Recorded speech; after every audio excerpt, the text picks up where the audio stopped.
Welcome to the spelling video for today. Looks like we're going to have some fun with some homophones. Hold on. Let me get a sip of my drink. All right. Here we go. Make sure that you have all your equipment ready because remember, this is going to help you be a better reader and a better writer. So pay attention. Get everything cut out. Listen and learn something from what we're doing here today. All right? So, first thing we need, pencil. Then we need our glue. And we only use this once, so you'll be able to use that for a long time. Our scissors, so we can cut out our words. And make sure you cut them out. Cut them out. Cut it out! All right. Make sure you got your zip top bag or something to put your words in when you're done. Your spelling book, so you can write everything down. And last but not least, whoosh, your spelling words. And with those spelling words, we're going to be better readers and writers. So let's get to it. Let's cut out our words for first. More long, A, homophones. Homophones. What is a homophone? Phone is sound. So H-O-M-O means like. So like sounds. So in other words, a homophone has a like sound as another word.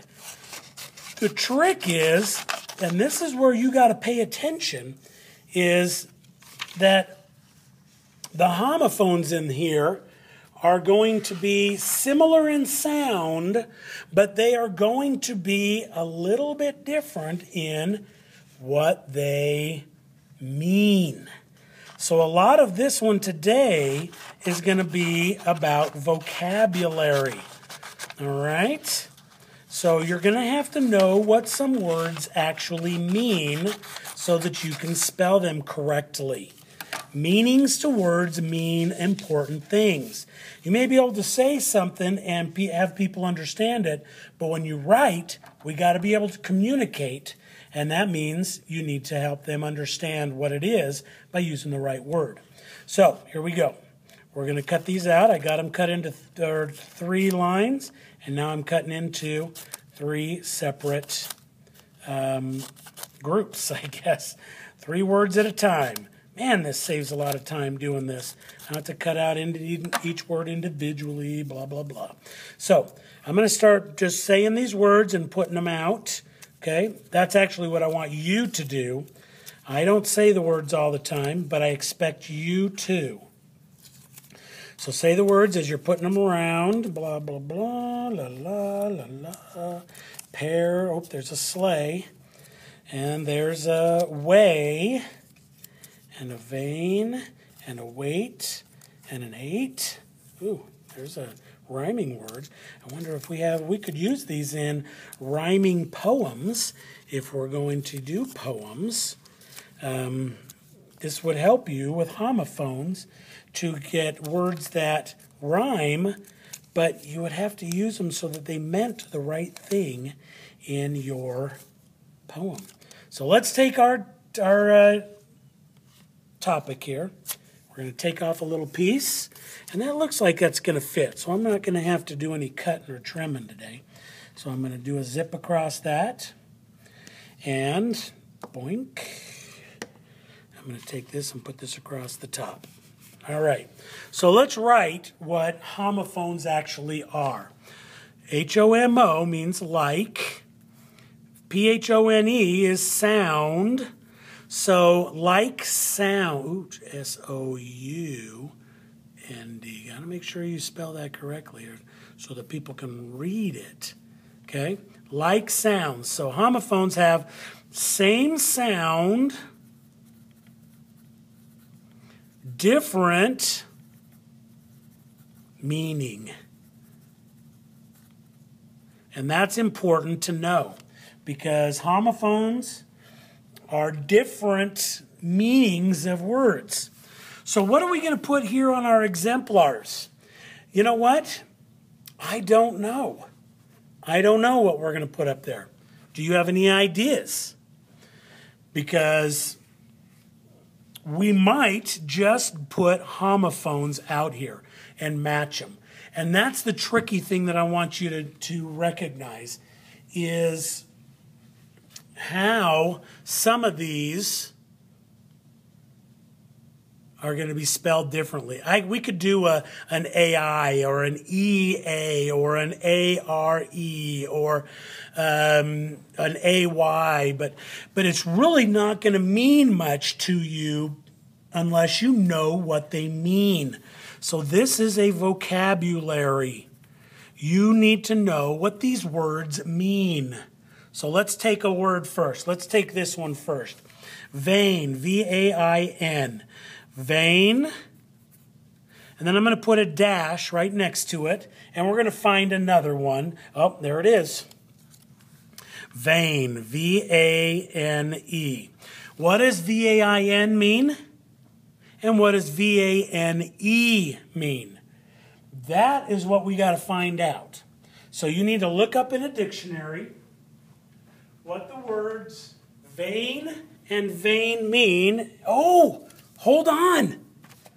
Look, there's another one. V-E-I-N. So we've got 3 different ones. Isn't that interesting? This is a vein, like in your arm or that pumps blood. A V-A-N-E is like a weather vane. So if we look under our beautiful, oh, there was V-E-I-N. V-E-I-N, oops, let's go back one a little bit. And so it looks like a fissure in a rock with mineral matter. Interesting. Any tubular branching vessels, that would be like blood. Interesting. So there's a couple meanings to that vein. V-A-N-E, oh, there's V-A-I-N, which is empty, of no real value, proud of one's looks or ability. Isn't that interesting? So V-A-I-N means that you love yourself. I'm in love with me. It's all about me, vain.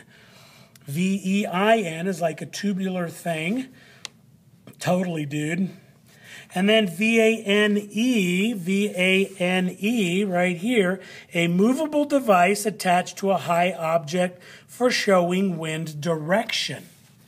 So this is like a weather vane. So there's different meanings, even though we got to know which one to use at the right time.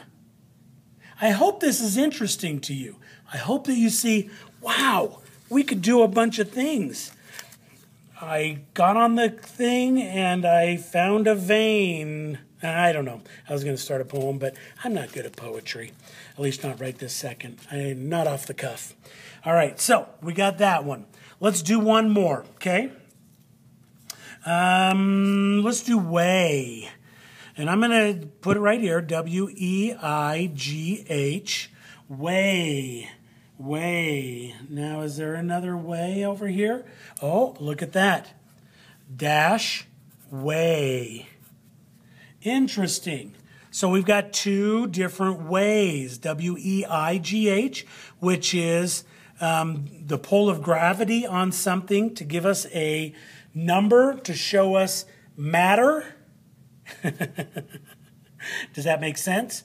It's how much our pull is, our mass, that pulls us down, that gives us the weigh, that weigh us, okay? And then that's something that's pulled down. That's actually what weigh is. It's something that pulls down. It pulls down on us, or it pulls us down. And then weigh is like going a place, W-A-Y.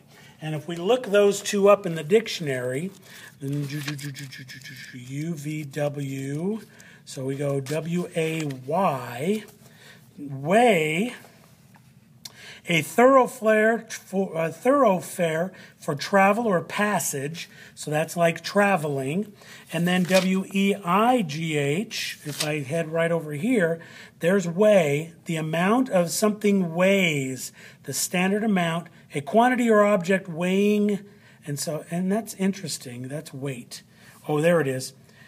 To move or carry, to find the heaviness of, to have weight of a specific, to have weight or a specified weight. It's actually to the heaviness of something. So what I want you to do is I want you to write all these down each on a different line. And if you get to the end and you need to move over here. But get these on first. Write small, but get them down. There should be enough lines on here to get all the rest of these words on. And what I want you to do is I want you to pay attention to what the words mean. And if you're not sure what it means, look them up in a dictionary. Dictionary. And if you don't have a dictionary at home, you let me know. I'll see what I can do for you. Talk to your parents, though. Okay? Don't just ask somebody, what does this mean? What does that mean? You should know what most of the words mean, but I want you to know what it means and why it's spelled the way it is, or how it's spelled. So you got to know vein, vein, vein, but which word would you use in a specific situation? All right? Okay, get that done. This one's going to be a little bit more, but that's okay. Because if you're learning, that's important. If you understand better, you're going to be a better reader and a better writer. And that's what I hope you want as much as I do. All right, have a good day.